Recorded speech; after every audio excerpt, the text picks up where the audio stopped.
ഒരു നമ്മുടെ ആചാര്യന്മാരൊക്കെ ശീലിച്ചു വന്ന ചില കാര്യങ്ങളാണ്. അതിൽ അവനവനാത്മസുഖത്തിന് ആചരിക്കും അപരനും കൂടി സുഖമുള്ള കർമ്മം.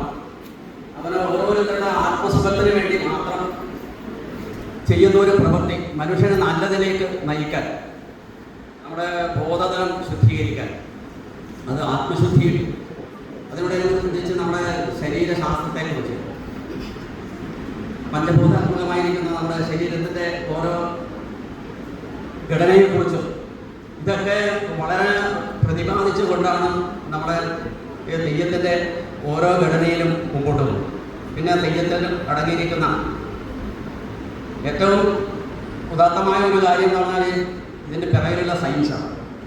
അതെല്ലാം ആരും കാണാതെ പോകുന്നു എന്നുള്ളതാണ്. അത് ഇപ്പോൾ ഈ കൂട്ടായ്മ പോലും ചില വേദികളിൽ അവരുടെ ഈ തെയ്യത്തിൻ്റെ പെർഫോമൻസ് മാത്രം പകർത്തിയെടുത്ത് അതിൻ്റെ ഉള്ളിലുള്ള സത്യത്തെ, അല്ലെ അതിൻ്റെ ഉള്ളിലുള്ള ഈ സയൻസിനെ കാണാതെ പോകുന്നൊരവസ്ഥ ഉണ്ട്. അനുഷ്ഠാനമാണ് തെയ്യം. എല്ലാ കലകളും, ലോകത്തുള്ള എല്ലാ കലകളും അടങ്ങിയിട്ടുണ്ട്. കാരണം അത് തെയ്യക്കാരൻ ആർജിക്കേണ്ടത് അതിൻ്റെ തെയ്യത്തിൻ്റെ ചുവടുകൾ, അതിൻ്റെ ശില്പജാതിയും, വർണ്ണം, കുരുത്തോലപ്പണി, അടിയറ നിർമ്മാണം, വാദ്യം, അതിന് താളം, സംഗീതം, ഇതെല്ലാം ഒരു തെയ്യക്കാരൻ ആർജിക്കണം. എന്നിട്ട് മറ്റ് കലകളില്ല. അതുകൊണ്ടാണ് ഇത് കലയല്ല എന്ന് പറയുന്നത്. നമ്മുടെ കലയുടെ ഒരു അവസ്ഥയിലേക്ക് എത്തുന്നത്. ഇത് വെറും ഒരു കല മാത്രമല്ല. മറ്റ് കലകളെ ലഭിച്ച ഒരു സംഗീതത്തിൻ്റെ ആളാണെങ്കിൽ പാട്ട് പാടുന്ന പാട്ടേ പാടുന്നു. ബാക്കി അതിൻ്റെ ഇൻസ്ട്രുമെന്റ്സ് എല്ലാം വേറെ ആൾക്കാർ ചെയ്യും. നമ്മൾ തെയ്യക്കാരനല്ല. തെയ്യക്കാരൻ ഇതെല്ലാം വേണം. അതിൻ്റെ വരവി, അതിൻ്റെ അല്ലടി, സ്തുതി, പൊരിച്ചു പാടുന്നത്, ഇതൊക്കെ ഒരു തെയ്യക്കാരൻ അതിൻ്റെ താളത്തിൽ അവനവൻ തന്നെ നോക്കി താളത്തിൽ ചെയ്യുന്ന ചില കാര്യങ്ങളാണ്.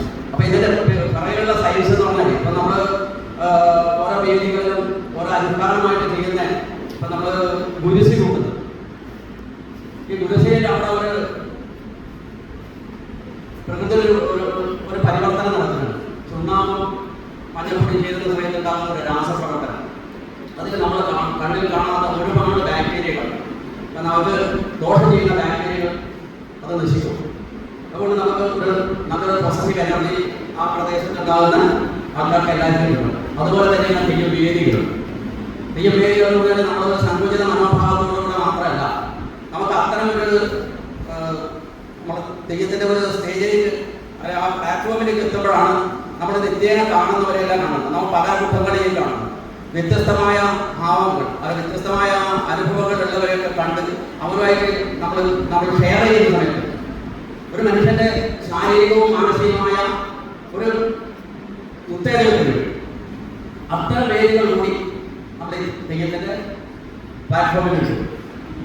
പിന്നെ ചില കൂട്ടായ്മകൾ, അതുപോലെ ചില തറവാട് ക്ഷേത്രങ്ങൾ, അതുകൂടാതെ സമൂഹമായി ഏറ്റെടുത്ത് നടത്തുന്ന ചില ക്ഷേത്രങ്ങൾ, അവിടെയൊക്കെ ഉണ്ടാകുന്നത് നമ്മളൊരു ഒറ്റയ്ക്കിരുന്ന് ചിന്തിക്കുന്നതിനേക്കാൾ കൂട്ടമായി ഇരുന്ന് എല്ലാവരും പരസ്പരം ഷെയർ ചെയ്യുന്ന സമയത്ത് നമ്മുടെ മനസ്സിലുണ്ടാകുന്ന ഒരു എനർജിയുണ്ട്. അത് നമുക്കെന്ത് ഉള്ളഴിഞ്ഞ ഒരു ടെൻഷൻ ഉണ്ടെങ്കിലും അതൊക്കെ മാറ്റി നിർത്തിക്കൊണ്ട് നമ്മുടെ ബോധതലം ശുദ്ധീകരിക്കാൻ പറ്റാവുന്ന ഒരു പോസിറ്റീവ് എനർജി നമുക്ക് ആ സമയത്ത് കിട്ടും. ആ അത്ര മണിക്കൂറെങ്കിലും നമുക്ക് കിട്ടുമ്പോഴത്തേക്കും നമ്മുടെ ശരീരം ഓട്ടോമാറ്റിക്കായി ശുദ്ധീകരിക്കും. നമ്മുടെ ഹൃദയത്തിൻ്റെ പ്രവർത്തനം, അതുപോലെ ഓരോ അവയവങ്ങൾക്ക് വേണ്ടുന്നെങ്കിൽ ഒന്നും നമുക്ക് മറ്റൊന്നും ചിന്തിക്കാൻ പോകില്ല.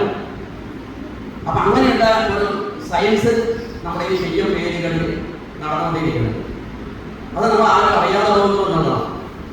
അത് കൂട്ടമായി ഇരുന്നാൽ മാത്രമേ അത്തരം കാര്യങ്ങൾ കിട്ടുള്ളൂ. പിന്നെ